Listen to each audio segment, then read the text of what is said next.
I was lying in a hospital bed when my own son sold the last thing my late husband ever left behind. He said it was just an old truck. But 3 days later, a stranger called and told me something hidden inside had been discovered. What my family found out next changed everything. And by then, there was no going back. My name is Evelyn Parker. I'm 68 years old, and for 43 years, I was married to the love of my life, Robert Parker. Robert wasn't rich. He wasn't famous. But he was the kind of man who could fix anything with his hands and make everyone around him feel safe. 3 years ago, cancer took him away from me. The hardest part wasn't the funeral. It wasn't the empty side of the bed. It wasn't even learning to live alone. The hardest part was realizing the world keeps moving even when yours stops. After Robert died, most of his belongings disappeared little by little. His clothes went to charity. His tools were stored in boxes. His fishing gear was given to relatives. Only one thing remained exactly where he left it. His old blue pickup truck. The truck sat in my garage every single day. The paint was faded. The engine barely started. Most people would have called it junk. But to me, it was priceless. Every scratch had a memory. Every dent had a story. Robert loved that truck more than anything he owned. Whenever life became difficult, I'd sit inside it and remember him. My son Jason never understood that. Neither did his wife Monica. To them, it was just an old vehicle taking up space. For years they asked me to sell it. For years I refused. Then one day everything changed. It started with chest pain. I was gardening when a sharp pressure hit my chest. A few minutes later I was in an ambulance. The doctors said I was lucky. Nothing life-threatening. But I needed several days of observation in the hospital. Jason and Monica promised to take care of my house while I recovered. At the time, I thought they were helping me. I couldn't have been more wrong. When I returned home 4 days later, something felt strange. The garage door was open. I looked inside. My heart stopped. The truck was gone. I stared at the empty space. Maybe I was confused. Maybe someone moved it. Maybe. No. I knew immediately. Something was wrong. I called Jason. "Where's your father's truck?" Silence. Then a nervous laugh. "Oh, that."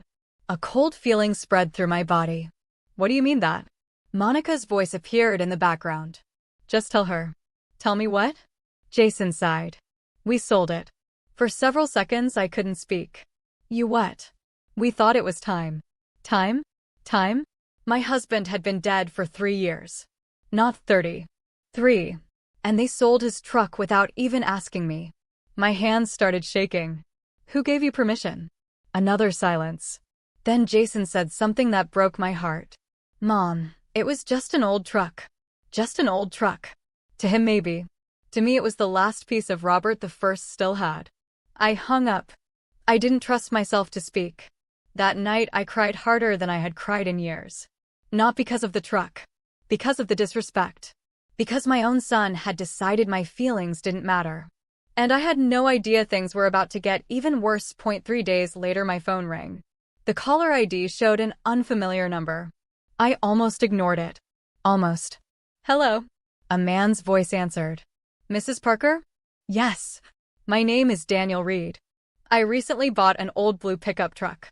My heart immediately started racing. "Robert's truck. What about it?" There was a pause.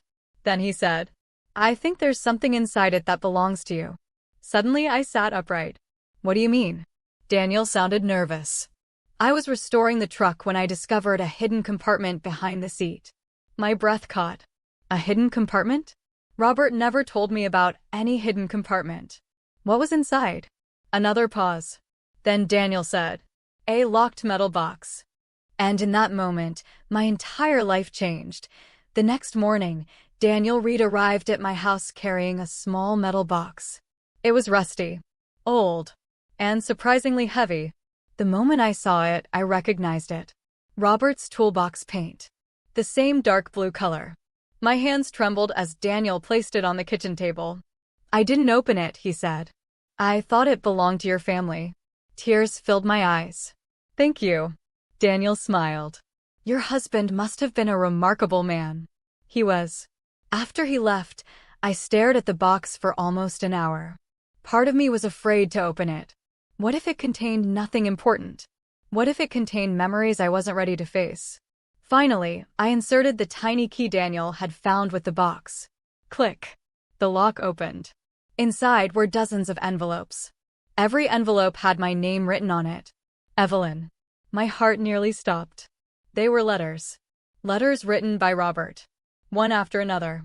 Some looked years old. Others seemed newer. I opened the first one carefully. The paper smelled faintly of sawdust and engine oil. Just like him. The first sentence made me cry instantly.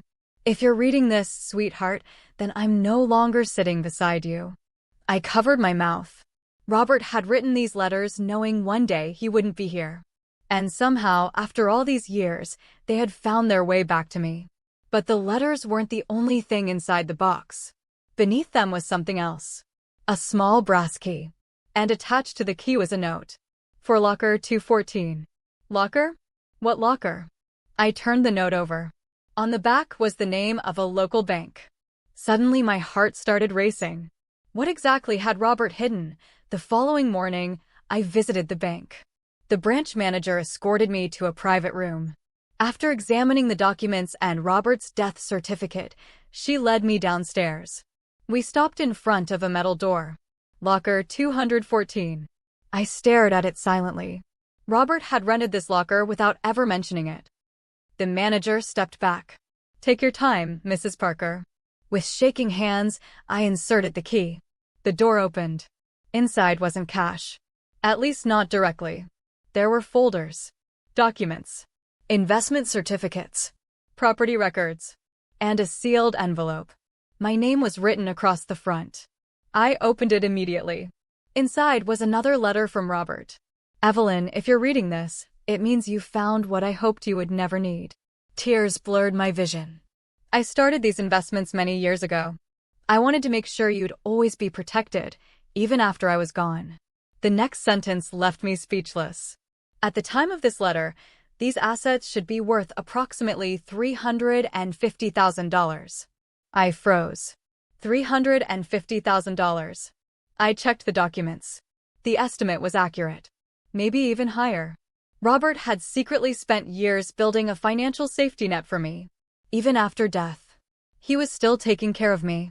I cried all the way home. Not because of the money. Because of the love behind it. A love so powerful it survived death itself. But unfortunately, someone else was about to discover the truth. And they weren't interested in love. They were interested in money. 3 days later, Jason showed up at my door unexpectedly. Monica was with him. Neither looked happy. The moment I saw them, I knew. Someone had talked. Someone had leaked information. Jason forced a smile. Mom, can we come in? I already knew where this conversation was going. Still, I stepped aside. The three of us sat in silence. Finally, Monica spoke. We heard about the locker. There it was. Straight to business. No questions about my health. No apology for selling the truck. Just the money. I folded my arms. And? Jason shifted nervously. We're family. I almost laughed. The same family that sold my husband's truck without permission? Interesting. Monica leaned forward. We just think Dad would have wanted all of us to benefit. Dad. Now he was suddenly Dad. For years they called the truck junk. Now Robert was important again. Because money was involved. I looked directly at them. The investments belonged to me. The room became quiet. Very quiet.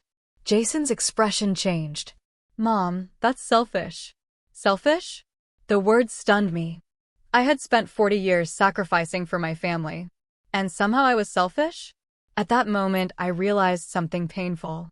My son wasn't acting like Robert. He wasn't even acting like me. He was acting like someone I barely recognized. And things were about to become much worse. The following week, Jason called me 5 times. I answered none of them. Not because I hated him. Not because I wanted revenge. I simply needed peace. For years, every conversation had revolved around what I could give. Money, time, help, support. For the first time in my life, I wanted something different. Respect. Apparently, that was too much to ask. Then Thanksgiving arrived. For decades, Thanksgiving had always been hosted in my home. Robert loved that holiday. The smell of turkey. Football on television. Family gathered around one table. This year, I considered canceling. But then Lily called.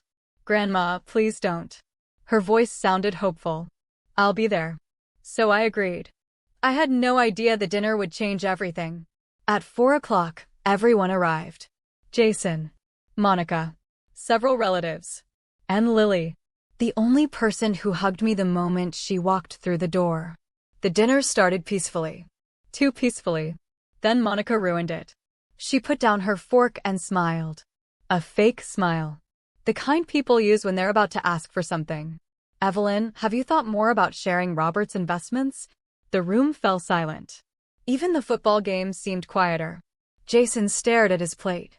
Monica continued anyway. "I mean, family should help family."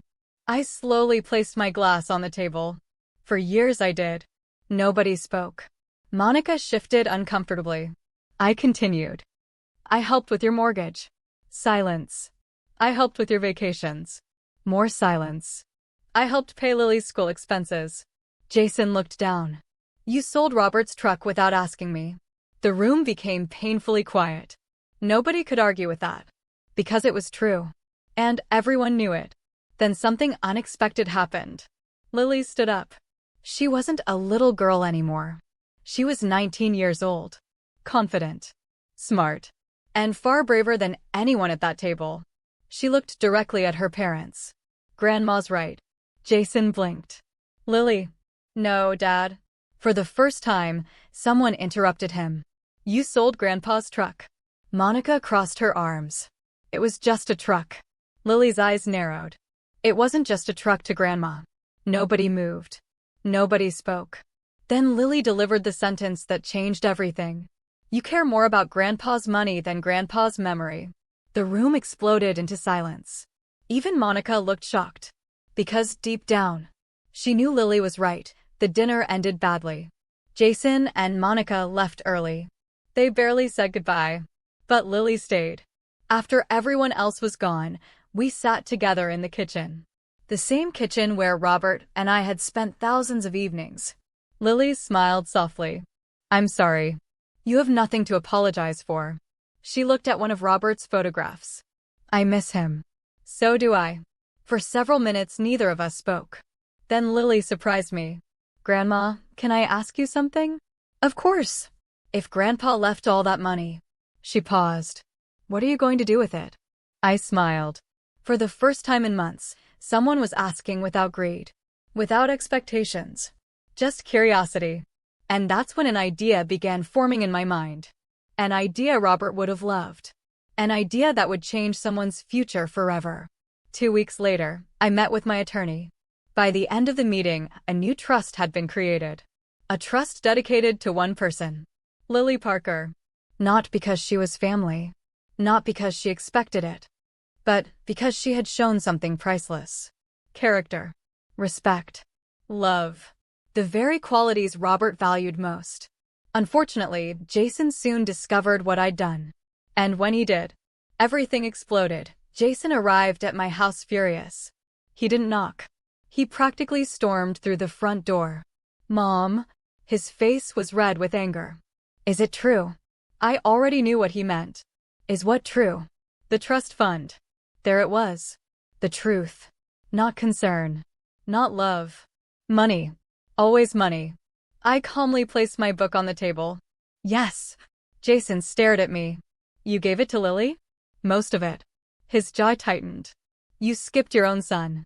The irony almost made me laugh. "Jason." My voice remained calm. "Years ago, Robert and I planned to leave everything to you." He looked surprised. Probably because he never knew. "Then what changed?" I looked directly into his eyes. "You did." The words hit him harder than any scream could have. Because he knew they were true. For the first time since Robert died, Jason began to cry. Real tears. Not angry tears. Not manipulative tears. Regret. Pure regret. "I didn't realize how much I hurt you." I believed him. Because for once, there was no argument afterward. No request. No demand. Just honesty. And honesty is rare. Especially when money is involved. Over the next several months, something unexpected happened. Jason changed. Slowly. But genuinely. He started visiting without asking for anything. He repaired things around my house. He called just to check on me. Sometimes we'd sit on the porch for hours. Talking about Robert. Talking about life. Talking about mistakes. One afternoon he looked at me and said, "I spent years thinking inheritance was money." I smiled. "And now?" He looked toward the sunset. "Now I think inheritance is becoming the kind of person Dad would have been proud of." For the first time in years, I saw Robert in him. Not in his face. In his heart. 1 year later, our family gathered again for Thanksgiving. The same table. The same house. But a completely different atmosphere. Nobody mentioned money. Nobody argued. Nobody demanded anything. Instead, we shared stories about Robert. We laughed. We cried. We remembered. Before dinner, Lily handed me a small gift. Inside was a framed photograph. A picture of Robert standing beside his old blue truck. On the back she had written, "Some treasures are worth more than money." I couldn't stop crying. Because she was right. The truck was never the treasure. The money wasn't the treasure. The real treasure was the lesson Robert left behind. A lesson about family, respect, and love. And in the end, those things proved far more valuable than anything hidden inside a bank locker.